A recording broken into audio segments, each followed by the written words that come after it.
So good morning again from my side. My name is Raimund Meyer. I'm Senior Water Resources Management Specialist working for the World Bank, and I'm also the team leader for the Danube Water Program, in the frame of which we organize this conference with a big team behind.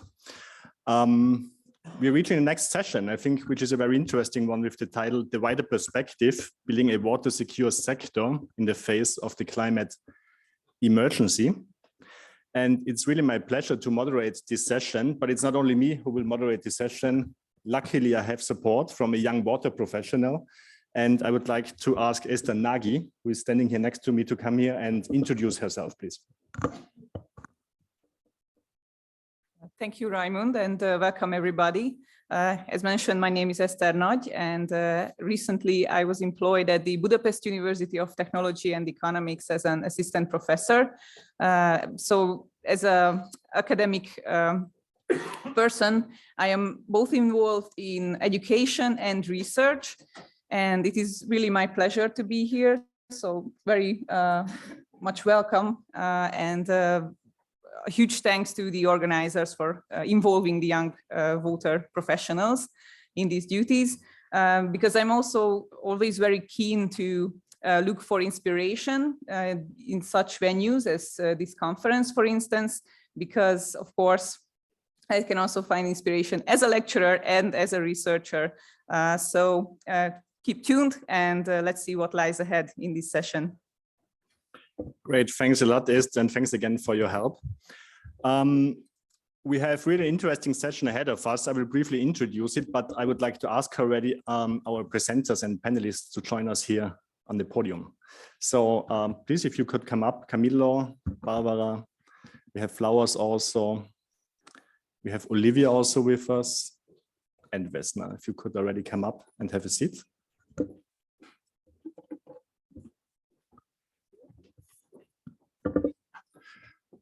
Thank you very much.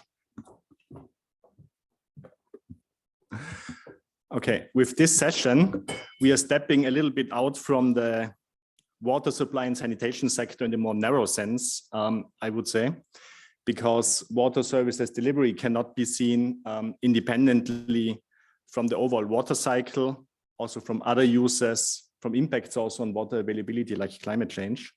So the water services sector is embedded in the broader water sector, I would say. And we have a number of distinguished speakers here today who will talk about, different aspects. We will start with a block on water security, which is an ongoing activity in the frame of the Danube Water Program and the wider Europe and Central Asia region. So we will have 3 speakers, which I will introduce individually, who will talk about water security diagnostics, so ongoing analytical work, and the related discussion processes which happen in countries. This will be the first block, so we look at water in the broader context, and then we will stepwise narrow it down a little bit, because we will have then a follow-up presentation which will look at the impacts of climate change on droughts, on the water services sector, and also like related assessments and what important adaptation measures can be. And then we will be back actually at the water supply and sanitation sector with one example of a project in Croatia, which is run by the World Bank, where we try to support Croatia to develop an action plan to reduce the water losses, which is one of the key adaptation measures, not only in that context, but in the broader context to increase efficient service delivery. So overall, very interesting agenda, I think, ahead of us. Before we start with that, some questions to you. We would like to involve you already in the beginning. And by the way, we also try to keep time. We will try to keep time. So we will monitor the presentations very thoroughly, how long they take, in order to have still time for Q&A, and then also for the group picture, which will happen just outside of this room, where we invite you all already to be with us to have you all on the picture. So starting with a poll-off question to get some of your feedback already. So you know the game already. We had it already in previous sessions. Please join us via this QR code, which you see here displayed. And we have basically 3 easy and brief questions for you, which will also be helpful for this discussion, but then also the roundtable discussions later on today. And the first question is, how do you perceive the current impacts of climate change related extreme events on the water services sector in your country? So when we talk about extreme events, we talk about floods, but also droughts in particular, which are becoming increasingly relevant. It's interesting feedback. We had yesterday in the keynote from Gustavo, also when we had and with Monica, when we had also the poll of questions that climate change was perceived as an important topic already in the region. And this is somehow, I think, reflected with this result here also. So high impacts already. We know that last year in 2022, we had in Europe the worst drought on records. We heard also from Christian Minelli yesterday, the situation also, he made reference to some countries in Europe also. So increasingly important topic that's also, I think, reflected by the feedback which the audience provides here today. Let's move on to the next question, which is quite similar, but it's about the future. What do you expect in terms of future impacts of climate change and related extreme events on the water services sector in your country? Is it very high, moderate, low, or non-impacts at all? We know it's a process. We know that climate change translates in particular also through the water cycle. And we see that maybe it is a little bit very high, so that the impacts are at least seen as very significant. So it's an important topic, it seems like. And now the third question, how well prepared do you think is your sector to deal with climate change extreme events in your country? Is it very well prepared? Is it well prepared, somewhat prepared, or not prepared at all? So we have some optimists, 4% are very optimistic, very well prepared, but more than 50% not prepared, and a similar range, somewhat prepared. So it seems like we have to do something, it seems like. And hopefully we can shed some light on this topic with the presentations today. Good, I will move on already to the next slide. How we want to conduct the session now is that we will have a range of presentations. We as moderators will have with support, we will ask some immediate questions, but then in the end we will have a general Q&A where we will come back to the questions you raise via Polef, and Esther will also follow what's coming in, but also you can raise your hands, that's at least the plan, and you can raise your questions, and we would like to involve you in a discussion and questions which we will direct to the panelists here. So thank you very much. With this, I would suggest we start with the first block, which is on water security. And under this block, we have basically 3 presentations. We will have first a presentation outlining a little bit the context of the water security work in the frame of the World Bank, which will be provided by my colleague Camilo, who is Senior Water Supply and Sanitation Specialist, active in the ECHA region. Camilo was introduced already earlier, so I will not take too much time of introducing you again, Camilo, but I will straightforward ask you to join us here and to give your presentation to the audience here. Thank you very much.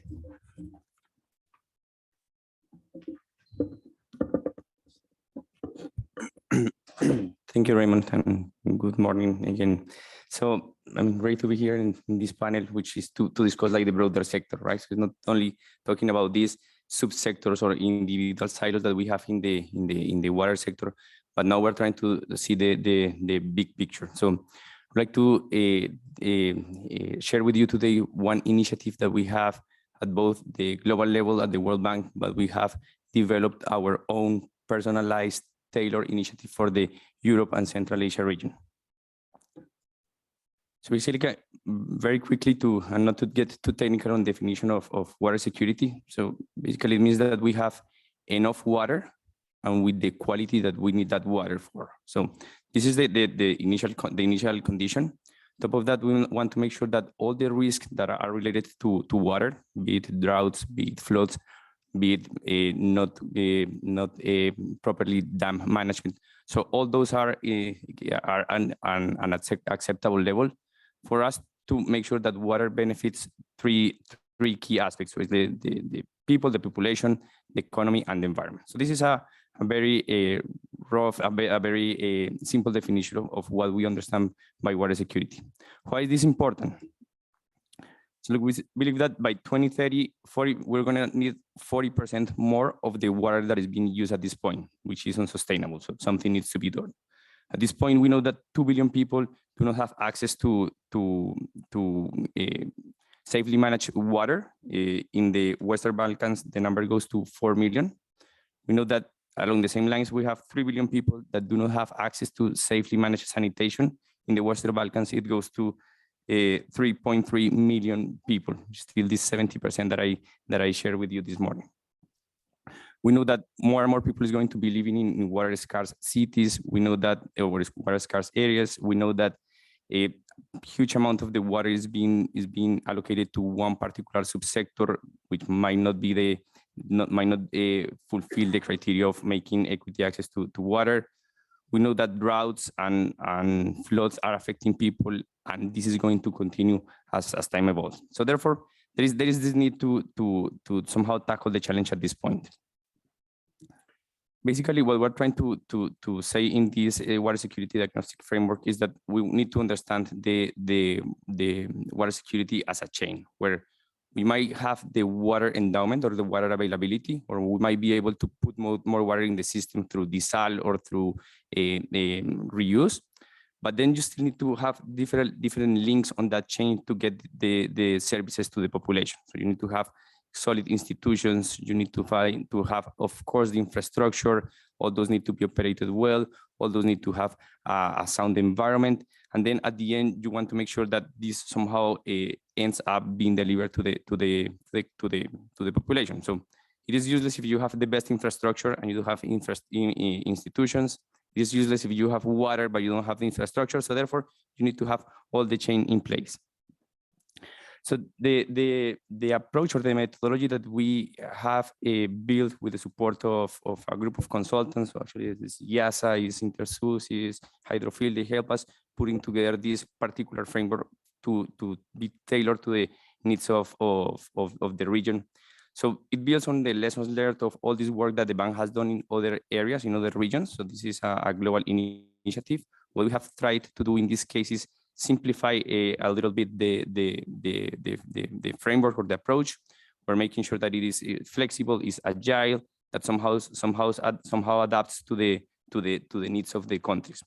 We're doing this, and the initial objective of this raise awareness is just discussing with clients, discussing with the stakeholders, what are the key factors that could be improved so as to achieve, or so as to put us on the pathway to achieve water security. So again, we do this assessment in a holistic manner, not focusing only on water supply and sanitation, not focusing only on water resources management, not focusing only on dam management, but trying to put all those aspects that need to be in place in the same picture and in the same table, let's say it that way. So this is to somehow adopt and somehow to align with the perspective or the midterm plans that countries have for this particular agenda. One key aspect that we have under this initiative is that it does not follow the approach where we have a team of experts or team of international consultants coming and telling you what would be a good way of achieving water security, but it does take a bottoms up approach. So what we do here is we put at your disposal what technically, scientifically, we believe are the good ways of moving forward, and Barbara is going to get us and get a bit more on the technicality. But then it is for the country, it is for the stakeholders, it is for the government to decide how they prioritize, to decide what is important, and to decide what needs to happen in that particular country, in that particular environment. So the prioritization criteria that we have in certain country does not have to be or should not be exactly the same prioritization criteria that we have in the neighboring country. They might have similar challenges, but yet they have different contexts. So it also allows us to go deeper in certain areas than in others. So in a particular country, if the key or the pain point is water resources management, let us focus on that particular aspect. In another one, it happens to is about endowment, or it's happened to see the water to be the water scarcity. All right, let's see what can be done in that particular aspect. So we can go deeper as needed. Basically, we try to measure and assess the socioeconomic impact of all these climate drivers. We try to prioritize actions based on this validation process that somehow takes or that fully takes into account the interest, the opinion, the agendas that are present in each country.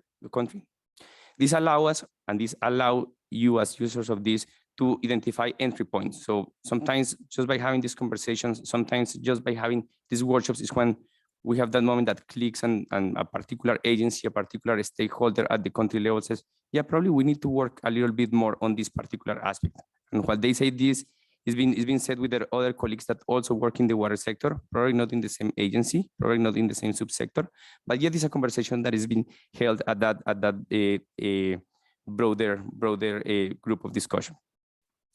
We believe that somehow it allows us to quick decision making, right? Because somehow we rapidly can put together, or we can rapidly agree on the challenges, and we can rapidly agree also on what could be done and what are these activities that could start or could trigger actions in that agenda.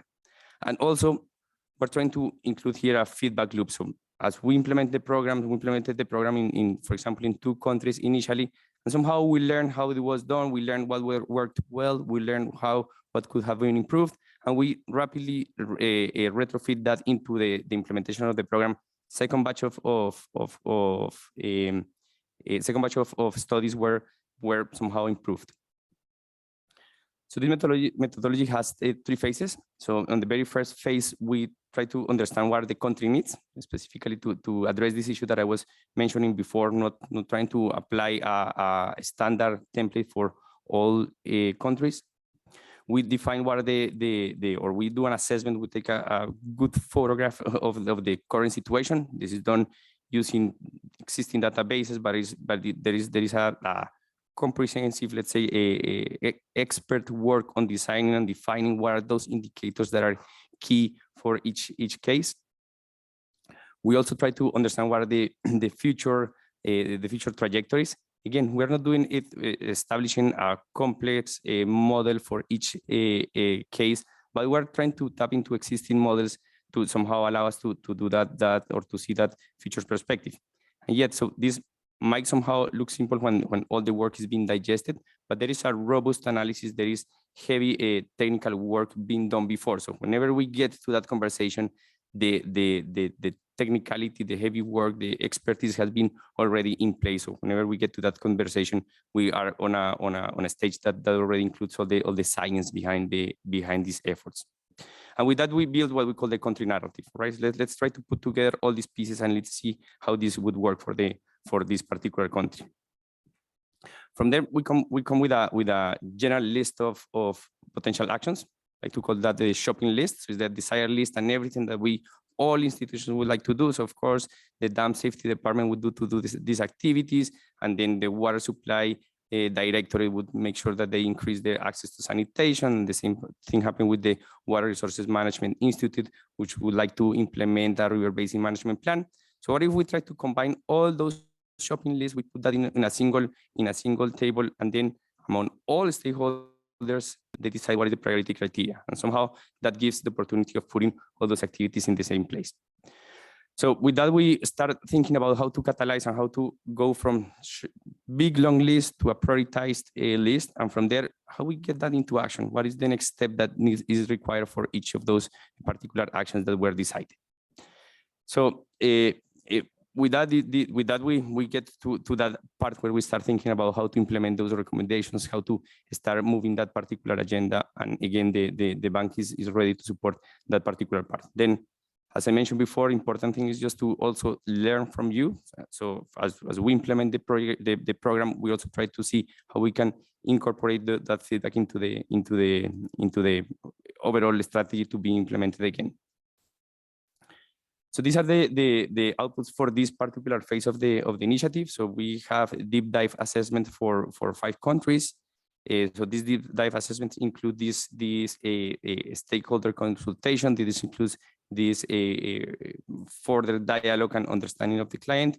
We have some other reports that come in a more desk or follow a more desk review approach. And then on top of that, we will have 2 regional assessments that somehow look at that the cross-boundary situation, the regionalization situation that cannot be seen when you are assessing countries on a one-by-one basis. So let me stop here, Raymond, and then happy to follow up in the discussion. Thank you.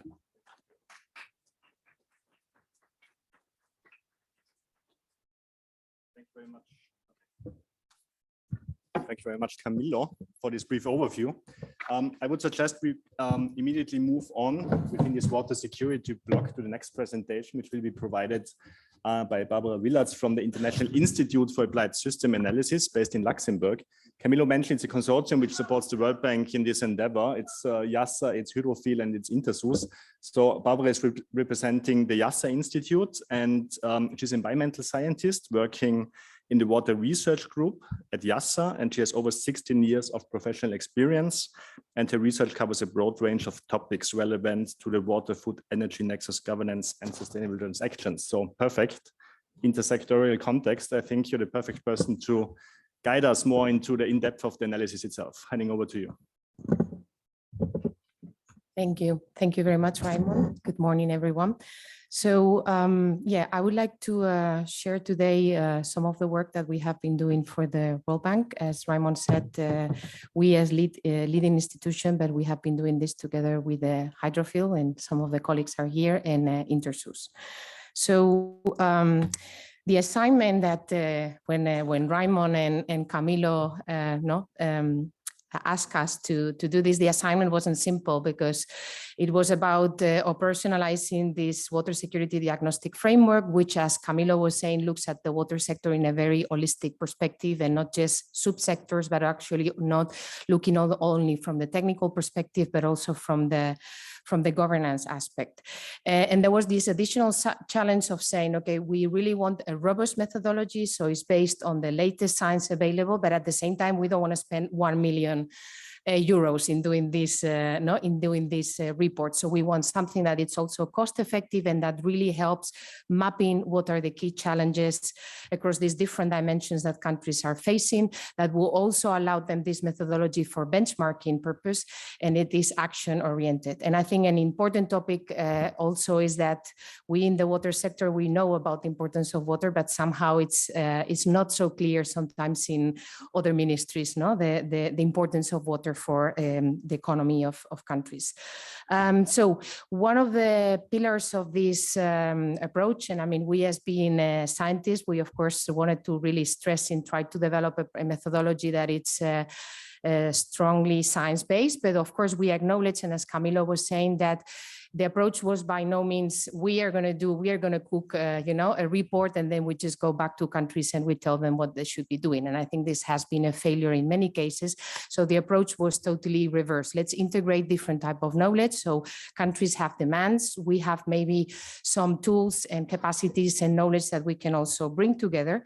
So yeah, that was the spirit of the approach. I will very quickly go through the different steps. I mean, somehow I'm going to reflect on some of the steps during the next slides, but it has two main blocks, so to say, this One Water methodology. One, which is very much focused on the diagnostic. So what is the current situation and what challenges can we anticipate also in this changing climate and global changing conditions. And another one, it's okay, having this big picture, what is it, what kind of actions can we set in place?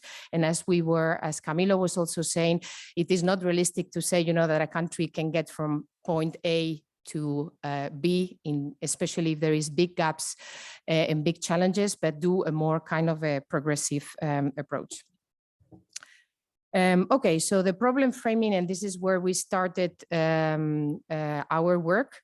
We were working, in trying to figure out methodologies. We revised a lot of the methodologies. I mean, it's not the only one available, so there was others, and we just wanted to learn from those methodologies, but more importantly, we also wanted to understand from the country's perspective, from this broad framework, where do they see actually the most important topics. And this was, we started with some scoping interviews, and that actually also helped collecting a lot of information in terms of where are the priorities of the countries, but also what is the data that we need to rely on.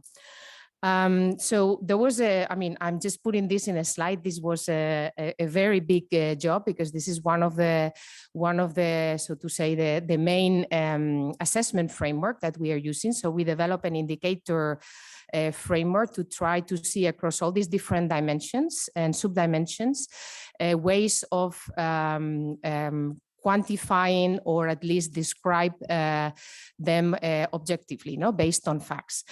So as you can see, I mean, there is across these different dimensions, there is a number of indicators. These indicators were not just selected because they were the ones, that we had closer to our desk.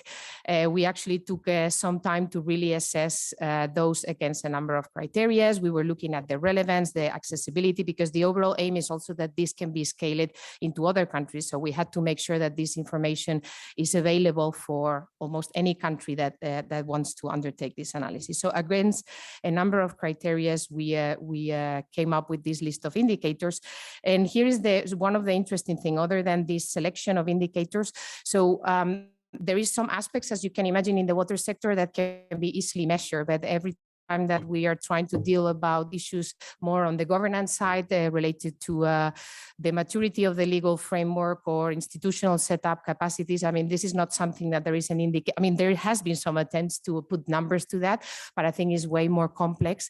So one of the jobs and the innovations, I think this brings these methodologies that we were trying to develop, and we developed a number of indicators that were looking at these more qualitative aspects, but also in a way that is transparent, so that when we measure these indicators across different countries, there is options for benchmarking. So we are looking at the same things and we are comparing countries against the same thing. So we came up with a list of 81 indicators, and then of course, I mean, every indicator measures different things.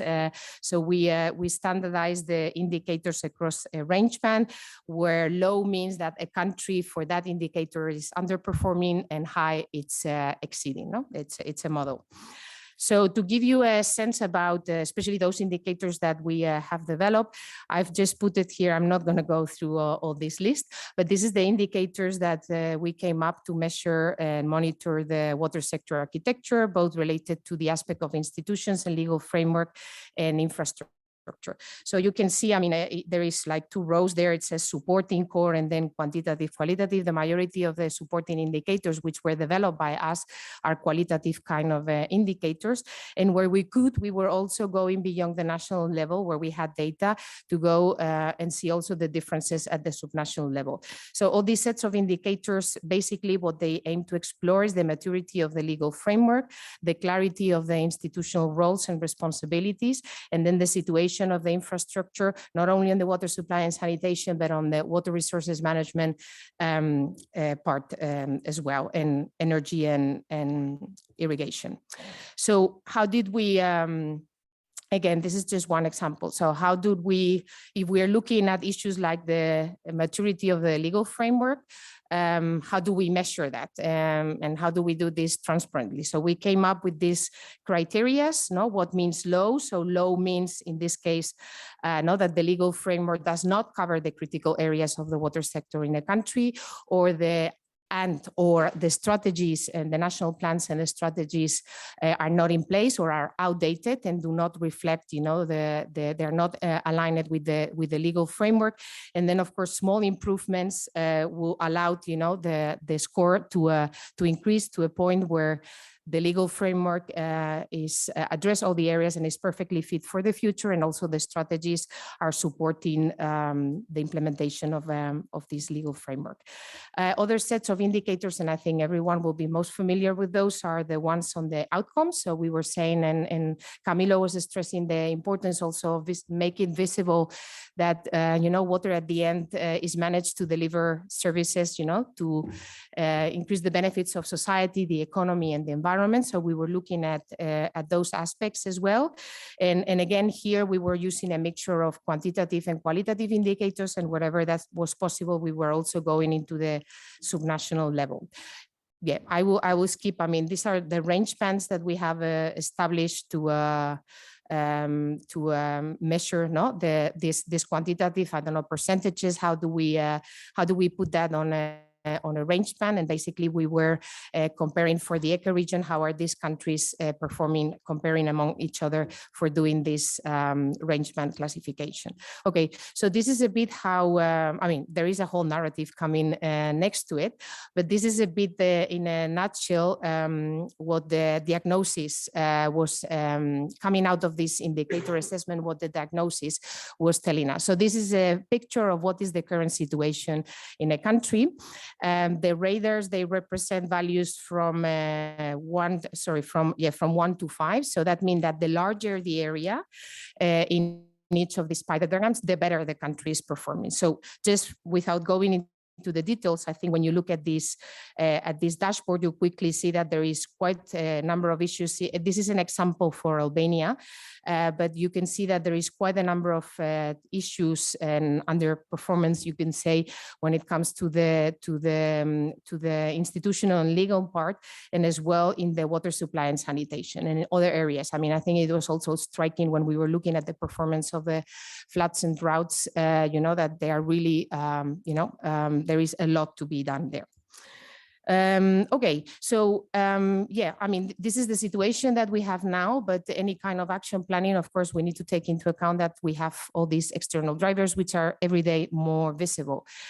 So benefiting a little bit on the work that, I mean, IIASA, my institute, does quite a lot of modeling. So part of our team is actually dedicated to do these water future scenarios, looking at different aspects. The ones that we have used here are looking at availability and demand, and we also use from other sources available data from Aqueduct. This means that this data that we are using, it's also available at the global level for other countries. And this was also, I think, it's an important element. So we were looking at different scenarios, combinations of scenarios, mostly relying on IPCC socioeconomic and climate scenarios. And so to say, defining like 3 main scenarios, no? Optimistic, middle, and pessimistic. So these model scenarios were placed together with the diagnosis, and we elaborated a draft narrative where we were trying to compare, okay, what are the current challenges, and taking into account these future projections, what new challenges might emerge, and importantly, what are the risks and the opportunities, no, under these scenarios. And this was brought into this was the information that we brought into the first stakeholder workshop, where we were either validating also the assumptions between some of these indicators, plus trying to have a validated narrative. I've just put in the lower part some maps as well to showcase that some of this analysis goes beyond, you know, the national figure, because this is what especially water planners will come. It's like you cannot just produce an average value about, you know, what is the water resource availability, because you might have a lot of regions where there is a water stress. And last but not least, we had this agreed narrative validated by stakeholders. So we went into this action oriented phase where we were trying to elicit, okay, with this narrative, what are the main actions then countries, and not from our perspective, from the perspective of the stakeholders, they need to be prioritized, and we use a multi-criteria analysis. We put a long list, as Camilo was saying, but I mean, this long list was just used for discussion, and then the selections of some of these measures, and we applied the multi-criteria analysis, so that could help the prioritization of the different measures. This is, I mean, somehow it redunds on some of the ideas that Camilo was trying to say, and I think I've said it as well. So yeah, it's not possible and it's not realistic if you are in a situation where you have many challenges to get directly into the the best level, no? So I think this also requires some adaptive planning, and it requires some adaptive planning because I think it is important also to take into account, I don't think it's only the climate scenarios, it's probably more broadly also the global socioeconomic trends. And I think now we are fully aware of that with all the energy issues that we are experiencing. So this is also the approach, that this is an adaptive planning. There is no blueprint from here to 2050, but it is important to think about 2050 as well, because this is where we need to be, where do we want to go in 2050? Okay, this is my last slide. I think the main innovations, probably there are others, and actually I was thinking while listening to Camilo a few other things, but I think it is a high level kind of analysis. I mean, you all understand the water sector is way complex that's why we have so many people in countries working, but it provides a high level but informative 360 review, no? What's the status of the water sector, even where the country it's actually outperforming. It has this science-based approach, but I would also like to stress that, I mean, these are also very feasible kind of analysis in terms of resources. Actually, basically the average time that we use for doing these reports and with all the consultations and so on is between 4 to 5 months. And it has this very important stakeholder involvement component, and it was actually highly appreciated even by water actors to say, we actually, even if we work in the water sector, we come from very different, you know, domains and sectors. We don't have that many chances to come together and actually exchange. And I think this capacity to establish dialogue is very important.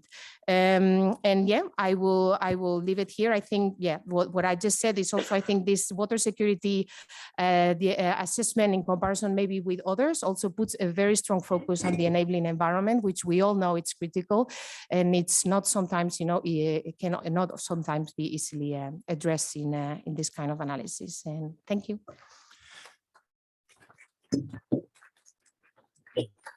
Thanks a lot, Barbara, for this speed run through the machine room of water security diagnostics. Basically, you see it's a very complex situation, which we try to narrow down and come up with a comprehensive report outlining what are the key challenges, the key hotspots when we talk about water security more broadly. Barbara indicated that these assessments have been done for a number of countries, so it's ongoing work still, but this was like a look into the ongoing work. And we have like one example for one country where you mentioned it already, where we have also the results on the table already. It's Albania. And we are happy to have with us Flowers Joshi today, who is the Deputy Director at the National Agency for Water Supply and Sewage and Waste Infrastructure in Albania, called ACUM, well known as ACUM. Joshi has a long experience working in water utilities, initially as an engineer and thereafter as the General Director at Water Utilities in Albania for 13 years. And his experience also includes the private sector, where he acted as a technical advisor as well. And Flowers will provide a brief overview on the main outcomes for Albania. Flowers, handing over to you. Yes, thanks, dear Raimund, dear colleagues. Let's change a little bit the atmosphere here. I told Mr. Raimund and Camilo, when I travel abroad and when I presentation, I am Flowers, some of them, when I, especially in UK, they say, I didn't order flowers, but what to do? This is my name, but it looks like a flower, but it's writing in different way. And to put this name, we need, my mom needs 6 months, because when I put this, when my mom put this name, it was 82, we was in a regime of communism. And they say, where did you find this name? And they come to control their home if we have another antenna like this. But after 6 months, I took my name. I want to start about the Albanian Water Security Initiative starting from my city. This is a castle of my city, and if you see, it is surrounded by 2 big lakes, 2 big rivers. In the back is the most lake in the region of Balkan. It's called Shiroka, and my city. So I am growing up with surrounded by water and growing up working in the sector of water. And this point, I want to start by thanking the World Bank and the Water Danube program for the opportunity to share what Albania is doing in terms of water security and how the water security initiative has impacted our awareness on saying what water, not only from the perspective of one institution or one sector, but to see it as a cross-cutting topic and to explore ways to optimize the benefits water provides to people, the economy and the environment, and adopt approach that build resilient in order to face the current and future challenge. Let's see about more deep in Albanian. We are a small country with 2.8 million inhabitants that live here. We are a small country, but so rich in a water resource. And when you are so rich in water resource, where is created a perception that the quantity of water will always be available and to good quality. However, we are directly engaged in sector know that this is not probably the case, at least for the near future. Also, generally aware is a perception that water is a concern only when it is related to water supply service. This is a good occasion to stress once again that water is not only available resource related to provide water supply service, but it needs to be put as center of the economic development agenda.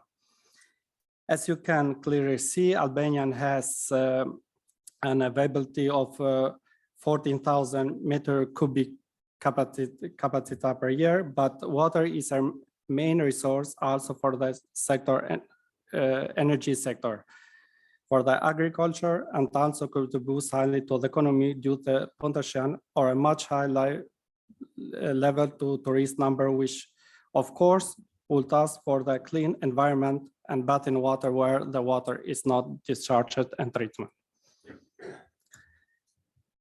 This is the third slide I likely mostly because when we started to discuss about the water security initiative to the World Bank and team, and the consulate, which I want to thank again for selecting Albania as a country where deep assessment it is developed in the light of the water security diagnostic framework. We started to clearly see and to understand that action need to be taken in an integrated and holistic way.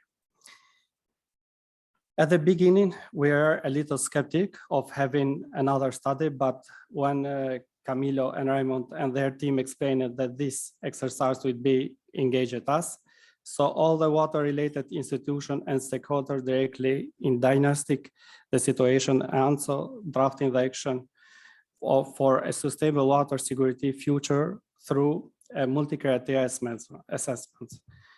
We are totally engaged in the two workshops that basically gave us the opportunity to sit and to work together with the colleagues and to agree that what is needs to be done. Of course, we would have been even more inspired if the workshop were conducted as you see in the middle of the photo, but this is something that can be taken account for the next countries. This is a slide I like, but I don't like, because in one part, they are the awesome Ravikanaj, which they are rare in beauty, and another part is some worse facts.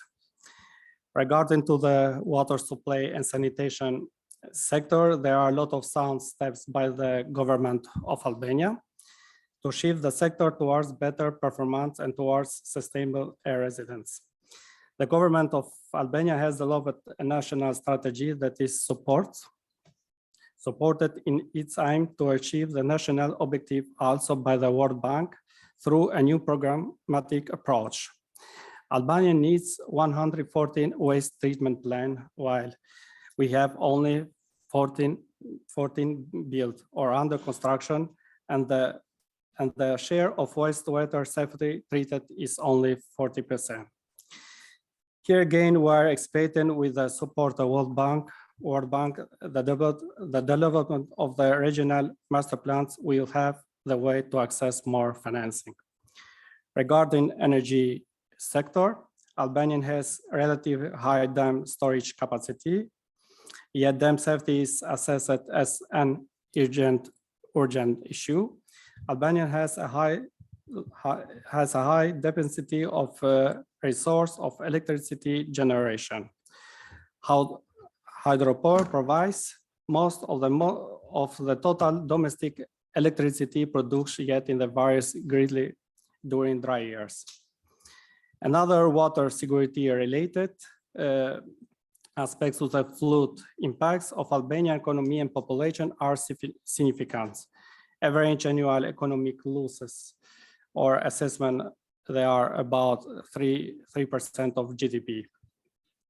As I said before, a lot has done, but the Water Security Initiative gave a reminder us that action need to be harmonized, integrated, and focused in the water sector as one.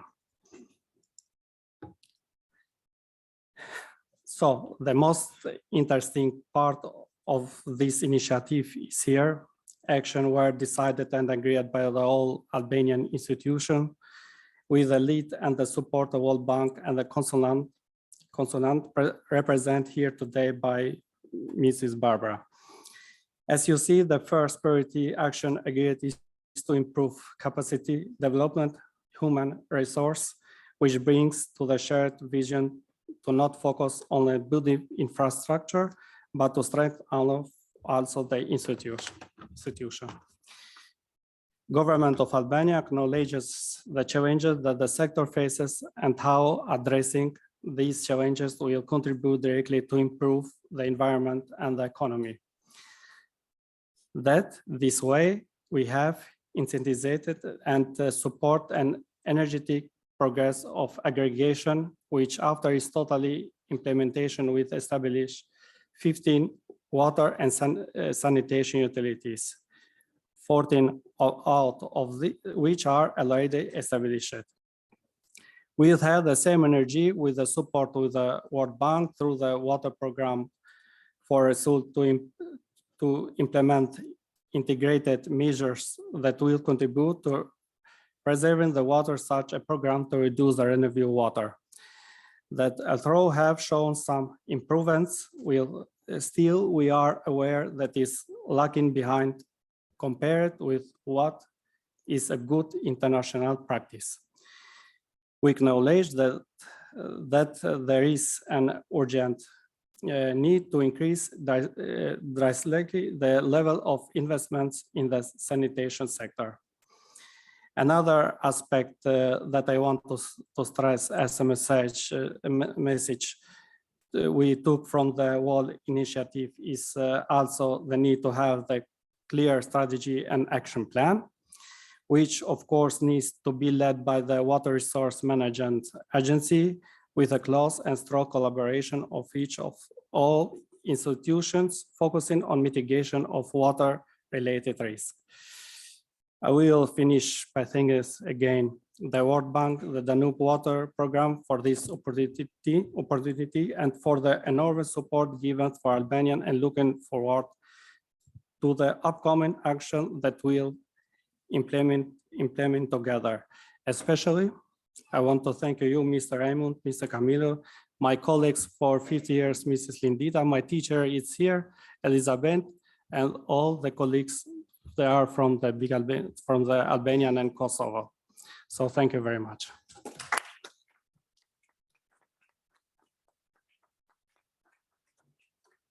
Thanks a lot, Flowers, for this brief outline on the main results for Albania. I liked what you mentioned, the slide which you like and which you don't like. I can feel really with you because, I mean, I also like clarity and facts on the table, but what you probably don't like is that there's quite a way ahead of us. And I think the actions which you outlined also indicate, like, you know, the measures which need to be taken. So you got a certain sense of, you know, the results of such a water security diagnostics. It's really about the big picture, you know, that we can see what are really the priority issues in the different countries. And this helps really in engaging in the discussion process on priority actions. Now, before we continue, I would like to turn to Esther maybe for one question, maybe, you know, before we continue. Yeah, quickly. Thank you all, three of you, for the presentations. It was very interesting. And my question goes to the last speaker. We've seen this quite impressive list of priority actions in Albania. So my question goes for the implementation part. Can you maybe pick one priority which is planned to be implemented and how it is planned to be implemented? Thank you in advance. I think to answer in the end, okay? Because if you are okay. in the end of the session, I will answer the question. Okay, thank you. How you prefer, now or later? We can also do it later. Fine, but we can also continue now with the next presentation, if you don't mind. As I mentioned in the beginning, we mentioned already, we will start very broadly on water security. And then go more into the issue of droughts and impacts of climate change in the water supply and sanitation sector. And we are very happy to have with us today Olivia Becker, who is currently completing her PhD at the University of Oxford in the United Kingdom. And Olivia specializes in water management and climate adaptation. And her academic research is focused on quantifying the risks that climate extremes like droughts, floods, and cyclones under the baseline and climate change conditions posed to the water services sector, basically. So it's ongoing research, and I think it's very interesting research because it's really relevant, as we have heard also from the initial questions via Polev, for the region also, how to adapt to climate change. And actually, that's very interesting initiative because we're considering using this research work and doing some further in-depth assessment for the Danube region in the frame of the Danube Water Program. So this will be an initial taste, and we hope that we will have follow-up interaction with you also, and having Olivia on board and also for more in-depth assessments then over the next periods in the frame of the Danube Water Program. So with this brief intro, handing over to you, Olivia, for your presentation. Okay, thank you very much.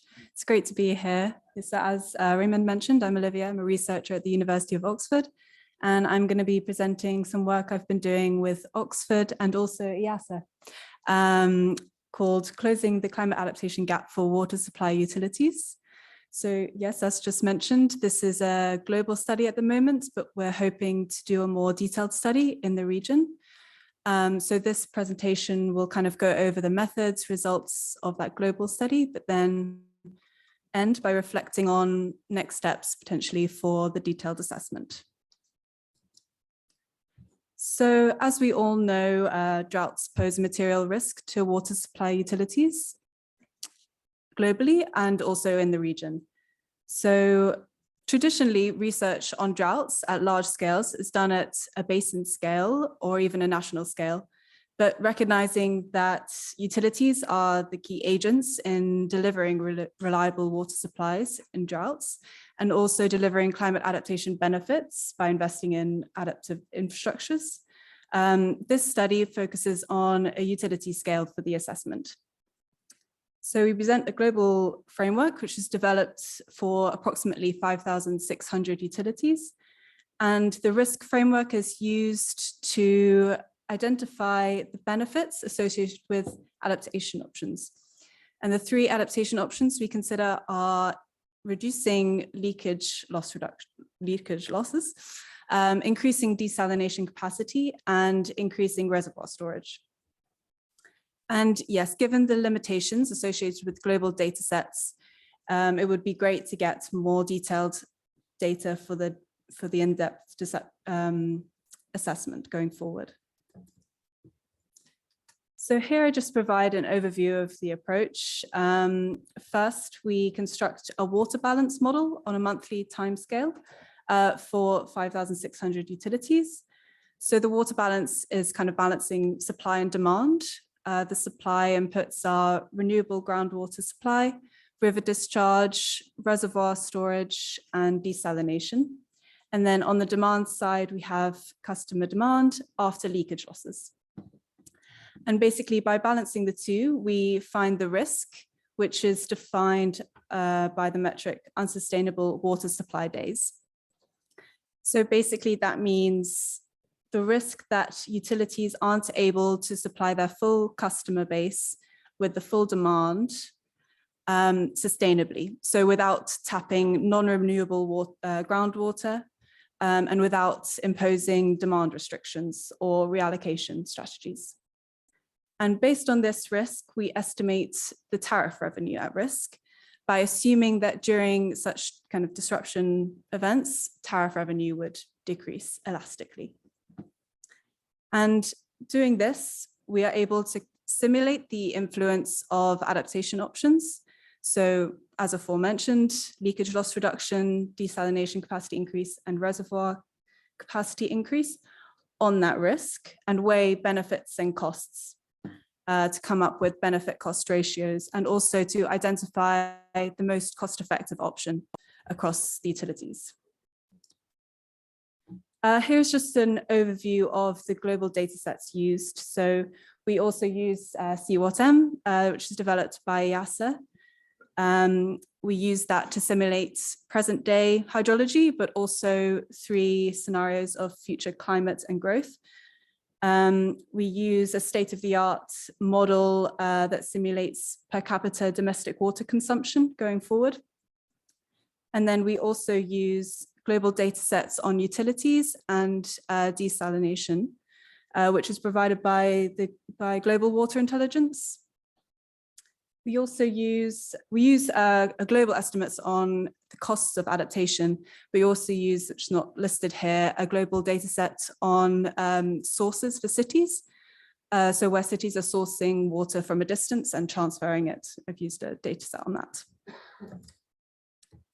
So just briefly going through results. So here we've got the spatial pattern of drought risk. We found that 50% of modeled utilities are subject to some level of drought risk.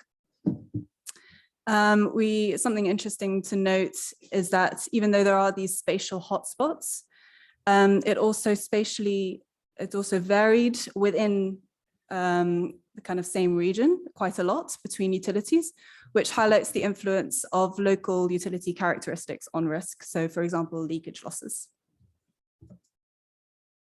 In terms of future risk, we found that approximately 70 to 85% of at-risk utilities were projected to be under an increased risk under future climate change and growth, with the total risk increasing by up to 45%. So this slide is showing the benefit cost ratio for the optimal adaptation option. And basically our approach used tariff revenue loss to find this, which meant that countries with relatively high tariff rates had higher benefit cost ratios. So this slide really shows the challenge of investing in climate adaptation in the water sector, highlights the need for concessional finance, and also highlights the need to capture a wider range of benefits and financial benefits, including potentially as a next step, economic losses during droughts. And this is the risk and adaptation results provided per World Bank region. So we found that by implementing the most cost-effective adaptation option, we could reduce the increase in risk by up to 80%. And actually that number was even higher in the Europe and Central Asia region. And then in terms of identifying the optimal option type, we found that reducing leakage losses was the highest priority option for most utilities, 60% overall. For most coastal utilities, we found increasing desalination capacity was the highest priority option.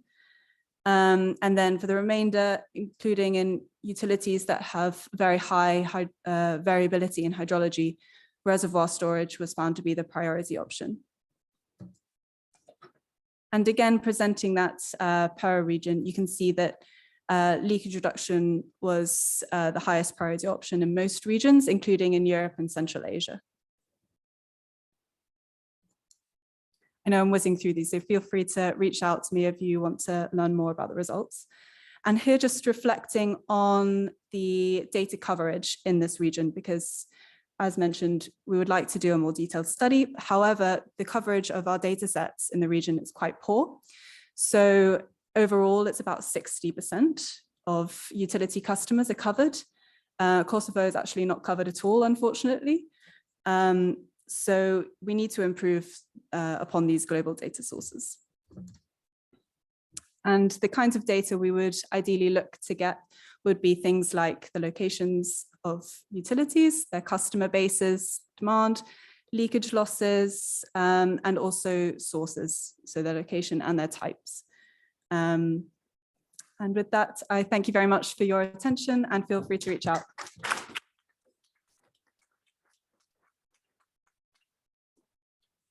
Thanks a lot, Olivia. I think it's a very interesting presentation, in particular during the water security diagnostics, which was presented beforehand. I mean, one key outcome was that the region is not very well prepared on water quantity management and drought risk management yet.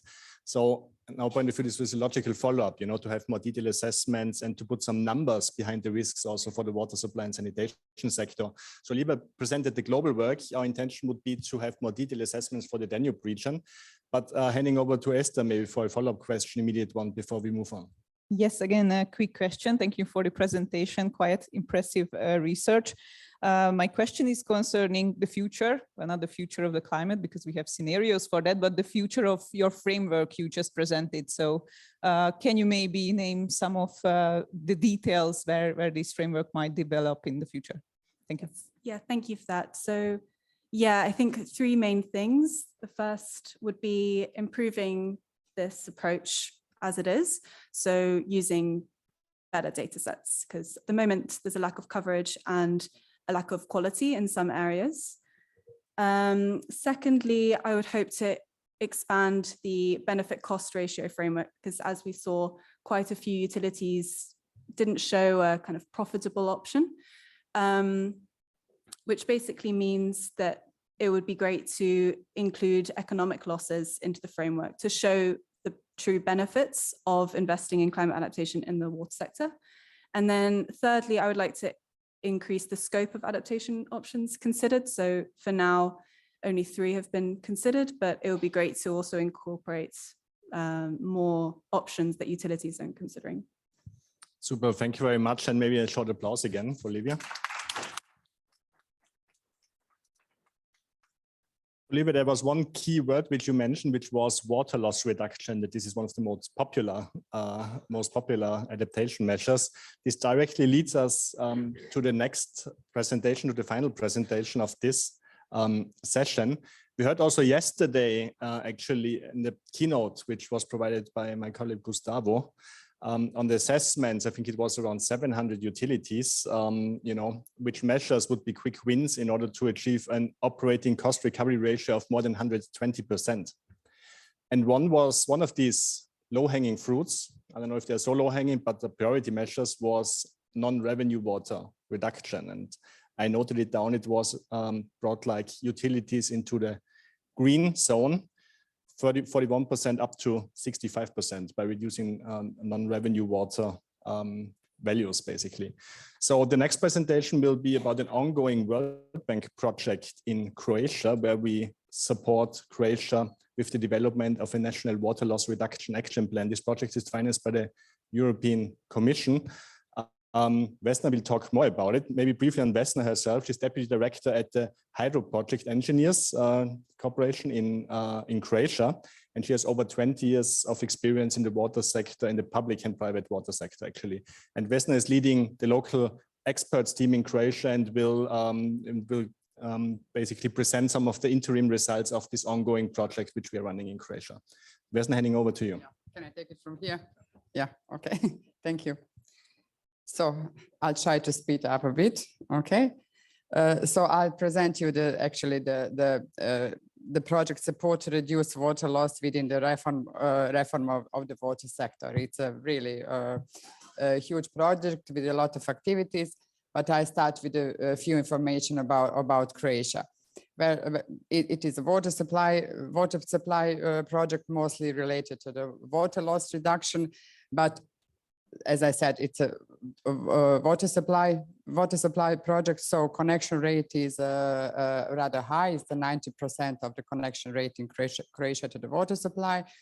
Water supply services are provided by the public water suppliers. There are now around 130 public water supply dealing with the water supply, and additional around 30 public water supply dealing only with the sewage. So it's in total it's 160 public water suppliers for the relatively small country as Croatia is. with not even 4 million inhabitants. So it is a plan for now to aggregate these 160 public water suppliers in the 41 more capable to dealing with the service. And the main goals for the disaggregation process of the reform actually is the affordability of the water price, similar or the same issue as in Portugal was. And again, one more aim is to actually elevate performance of or performing the water services, level of water services, as well as upraising the capacity for the investments, because the Croatia currently in a very high investment cycles related to the wastewater and the wastewater treatment plants and the water supply as well. But the most of investments are focused on the water, on the wastewater, and that is huge. So the sector is really needs to be reformed, and we are now in the process of actually, it's a very politically challenging. It is ongoing process, but not within a plain implementation scheme. So when we are talking about water losses, current situation is that non-revenue water is on a level of 50%, which is very high in European terms. Of course, we are almost the worst one in the water losses.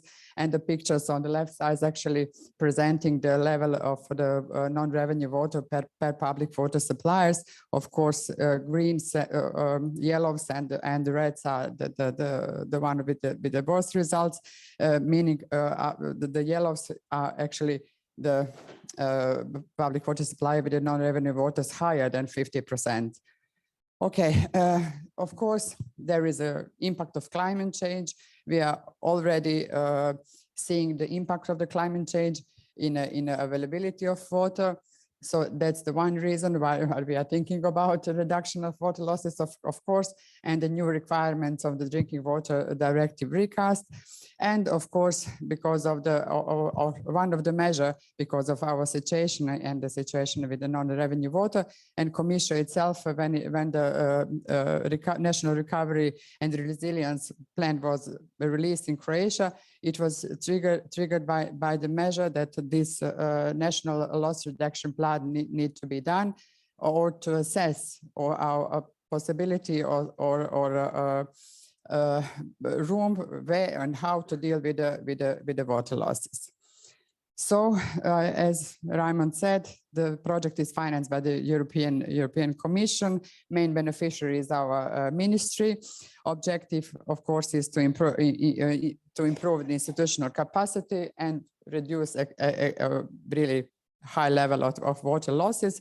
Project is actually launched last year. And it is planned to be finished until the end of this year. The project team was formed a year ago, led by Raimond, okay, and 5 of our consultants and one international experts. There are 6 activities under the project. The 3 of them was completely done, meaning the stock taking report dealing with the current state of institutional state or state in the water sector, current situation, as well as water losses. So water balance was calculated in detail and presented, and that was the trigger or the start for the defining methodology for the loss reduction and implementation plan. So this stock taking report and the draft national loss reduction plan dealing with the methodology measures and all of this is actually finished and submitted last year. And we have additional 2 more ongoing activities, which are capacity building of the public water supplies, meaning building their capacity to dealing with the losses, or how to implement the national loss reduction plan, and how to prepare their own loss reduction plan, because it's needed. It's one of the measure according to the national plan. And there are also activity of the recommendation of the establishment of the national body for water losses, because it is recommended that such body is important to actually monitor the process and evaluate the results of the loss reduction. Okay, other activities are also performed, like consultative workshops, and including the 6 which was performed this year about this capacity building. And of course, the national or the whole project and national loss reduction plan also integrates international best practice. I think that we did, I hope, our best on that field, especially it was very useful the last conference on water losses in Prague in 2022, when the stands from the water loss specialist group actually were elaborated. That's a new stance, and very in line or commented the recast of the drinking water directive and the actual approach in dealing with water losses. So all those experience and stands we are integrated in our loss reduction plan. So the plan itself actually summarizes information about the country, institutional background, water sources, etc., water balance as well. But the core of the document is a methodology for the water reduction, the identification of the type of measures, costs for these measures, the implementation plan, and how to monitor this action. Actually, there is for the public water supplier, 9 groups of measures are actually recognized, and for each of them, a level of costs are also projected, as well as effects of those measures. So the measures, I think that you are familiar with the measures, but it is interesting how to we approach, how do we actually set the needness for each of that measures, and that's the type of methodology we actually represent, and how to predict the results of each measures. But measures are, of course, first dealing with with the data management, then optimization of the system, then DMI zoning, pressure control, and everything what's need to be done within the system. Then active leakage control, then rehabilitation of the system, because we are struggling with the old system, old water supply system. Our average age of water supply is around 50 years, so it's a really old system, so it's need to be replaced. But in this case, only in this case, it need to be planned and very much focus on the area where is it needed because of the leakages. So the all measures are, as I said, recognized, and the costs are projected as well as effects. So those are the measures with the public water supply, and 2 additional measures for the ministry are recognized, and there is a need for establishment of benchmarking system, because in Croatia such a system is about to monitor performance of the utility sector, because in Croatia so far such system was not introduced. So the measure is to introduce benchmarking system as well, to introduce to establish the national body to control measures, implementation of measures, and results related to the loss reduction plan. So also kind of prioritization of measures was done because they need to be prioritized, and in that case I'll go just a bit in a detail because it's related to the climate change. So prioritization was very much focused, or 4 criteria were used. First was unit real losses as the indicator of the losses. Second was the volume of the public water supply real losses in total losses in Croatia. And then water supply system age, which is obviously a problem in the Croatian case, and very much linked to the water losses.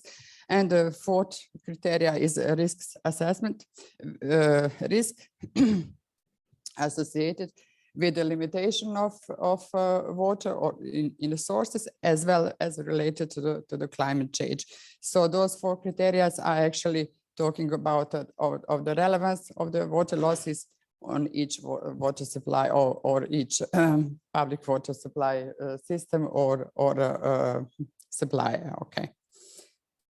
So on the next slide, we can see that under this fourth criteria, risk assessment, we assess the availability of the water in the sources, but as well as climate change scenarios, which together in the risk matrix actually produce indicators for the prioritization of measure in water loss reduction.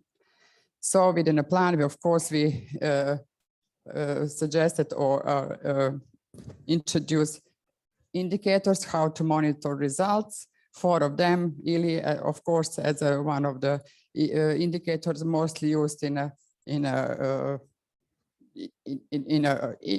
as well as in the drinking water directive, but in our practice as well. But we additionally add a few more indicators which actually better represent our results. Okay.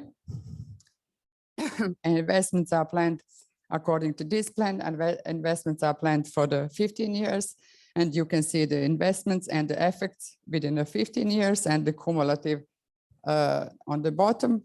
And of course, it needs to be said that the program is not finishing within 15 years, only the measures and the effects of measures and the costs are actually foreseen for the following 15 years.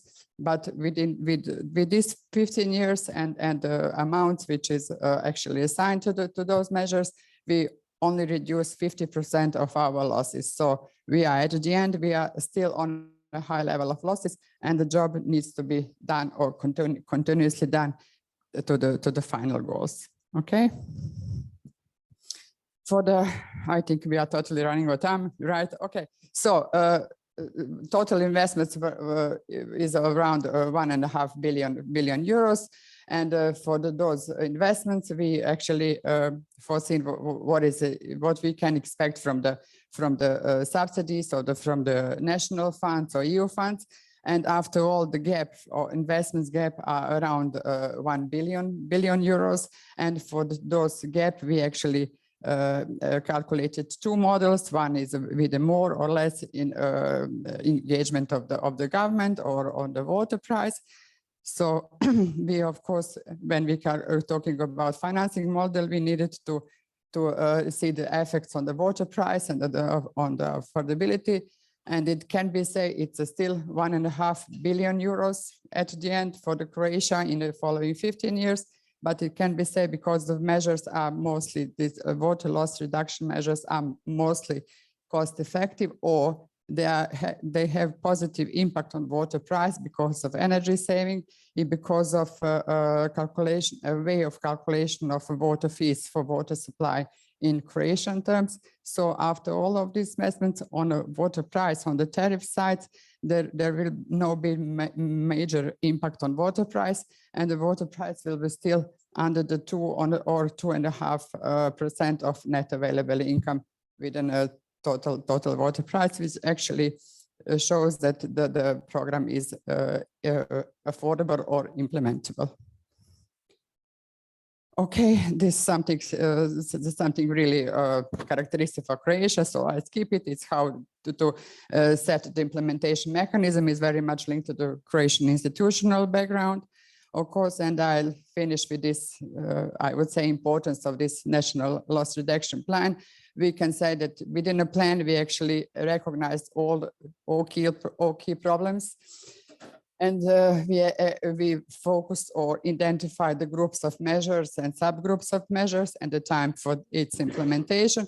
But of course, there is raising the whole procedure, actually raising awarenesses of importance of the long-term, really long-term implementation of all actions, or all actions need to be done if we really want to deal with the water losses. Okay, and for the end, I can say that elaborated approach and methodology can be applied in broader than Croatia.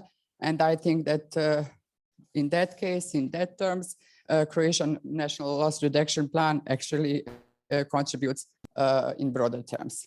Yeah. Great.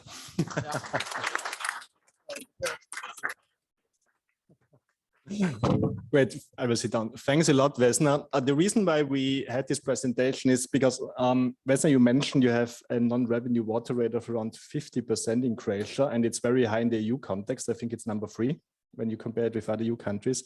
At the regional context, it's actually not so high. It's quite standard when we look at countries in the region. So we thought this will be an interesting case. Also, Croatia has, please correct me, around 3.5 billion inhabitants, something between 3.5 and 4 million inhabitants. The investment needs to reduce the water losses from 50% down to 25% are estimated with 1.5 billion euros. So you can do your own benchmarking and calculation, what it means for other countries. Anyway, I think this documents, it's under finalization by the end of this year, this project. The action plan, I think, includes very interesting elements, and happy to share then this also, of course, after consultation with the government in Croatia to share these results. Handing over to you, Esther, for a quick follow-up question. We didn't forget about you, Flowers. We'll come back to you, but first let's ask with an immediate follow-up question to Vesna, and then we will come to you, Flowers, okay? So thank you, Vesna. It was a very interesting talk, and these huge projects never seem to end to amaze me. So my question will aim right at your own experience, because as far as I know, in the framework of this project, the Croatian experts got to go to Portugal for a study tour. And we already heard about the situation in Portugal from Diogo in the last session. So my question really is that, could you maybe highlight one or two main lessons or experiences that were important for Croatia from that trip? Okay. But for the start, we working on a project. We were really very privileged to have opportunity to visit Portugal and see it's really from the first hand, and their results are very impressive. But I would say that it was interesting for us to see that the reform or the dealing with the water losses is a process. It's a really process. It's a time. It's a needed time for dealing with the reform, for dealing with the water losses. And you actually started, I think, 20 or 30 years ago with the reform and so on. And I think, but what we liked more from your experience as that you were very focused and very much continuously guided from the above or on the national level, that you have consensus that is needed. And we actually always recommend then for the such huge reform and the investments and reform and the aggregation process, it's need to be guided from the above, and it's need to be consistent in a policy. And I think that's in that case, Portuguese examples actually it's really comes to our hand again. It's need to be driven. It's need to be focused. It's need to be with a consensus, and it needs to be real. And if you do it from the above, actually, and all subsidies come from the above, and actually you have the instruments how to guide the reform and how to guide the water losses measures and so on. So that was I would say the few or the best ways we see as you approach as a guided, as a focused and consistent, really. Thanks a lot, Vesna. Indeed, interesting lessons learned. Just like to flag again, the presentation from Diogo provided earlier is really a mine, you know, where you can really get inspiration, and also it's the case also for the presentations today. Flowers, before coming back to you, just like, you know, to make you aware, I hope, Esther, you are monitoring the questions which come in, so we would like to turn to you. First, we'll actually, sorry, but I would like to ask you if you have any questions that you can submit through the online platform, because we don't have that many coming in, but if you have any, please submit. Please submit, otherwise raise your hands. We will now come back to Flowers, and then afterwards we will ask you to raise your hands, and we will take 5 minutes of your lunchtime. I hope that's fine. Previous speakers took 15 minutes, so we are easier. Flowers, I think the question was, I mean, what you presented was a long list of actions which came out from the water security diagnostics work in Albania. Now, how to deal with this? You work for ACUM, right? That's the institution working on water supply and sanitation. So can you pick out one example on specific activities you take in order to implement an action? Yes, thank you. Really, I took time to write my question. So as I explained it during my presentation, the water security assessment opened a new vision to focus in sanitation agenda. So we have been doing a lot on water supply side by increasing high level of the investments. In 2 years, the government of Albania put 400 million euro in this sector. But the water security assessment made us understand that we need to have a plan regarding sanitation to increase the access for this service and to save the quantity of water service. So informed by the water security assessment, we started an application with the WBIF that was supported by the World Bank to develop a sanitation strategy and the regional master plan that will help us to prioritize the investments. So we have a positive feedback on this application inspired by the water security assessment, and we are looking forward to start its implementation with the support of World Bank. Thank you. Thanks a lot, Flowers. So really that was also the idea of these assessments, to really have like a hands-on exchange and support immediate follow-up action. So thanks a lot for this answer to this question, Flowers.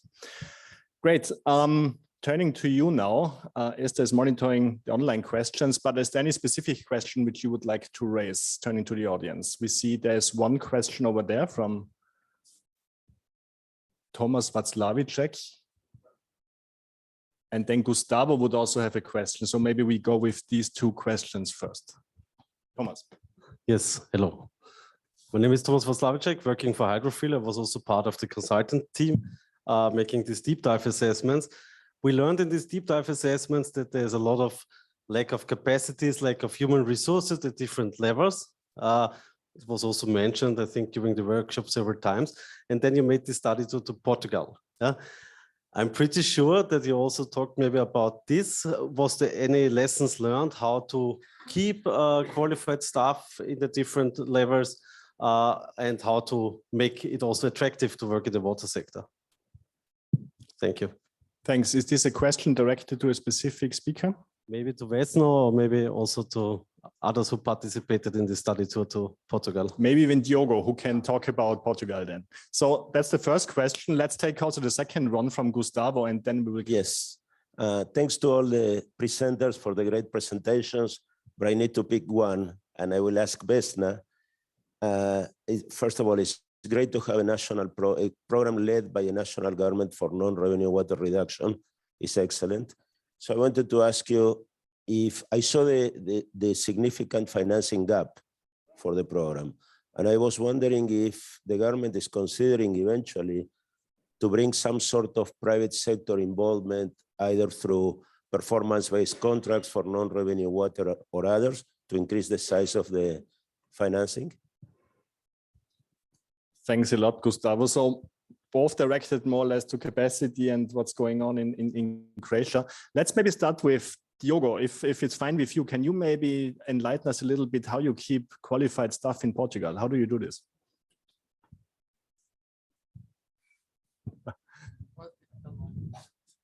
Yes, an easy question for you, Diogo. It's not easy at all. Two things. First one, I would like to reinforce this message of having the entire sector focused with this strategy plan. Okay, so everyone knows what to do. We have Cristiano Ronaldo. We don't put Cristiano Ronaldo as goalkeeper. Probably he will not be a good goalkeeper. Okay, we know what each institution has to do.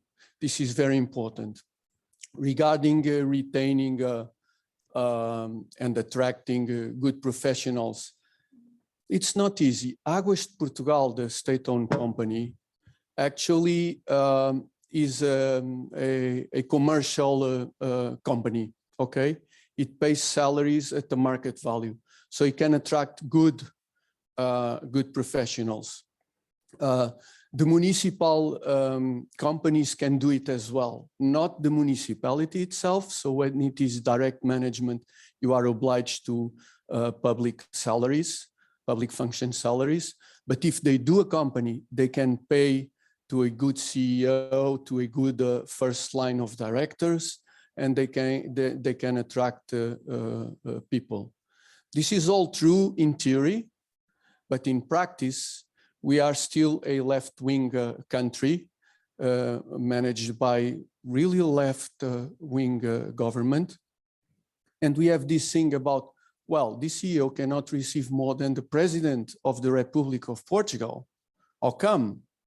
So there is a balance between paying more than the public function, but still don't create this sort of problems.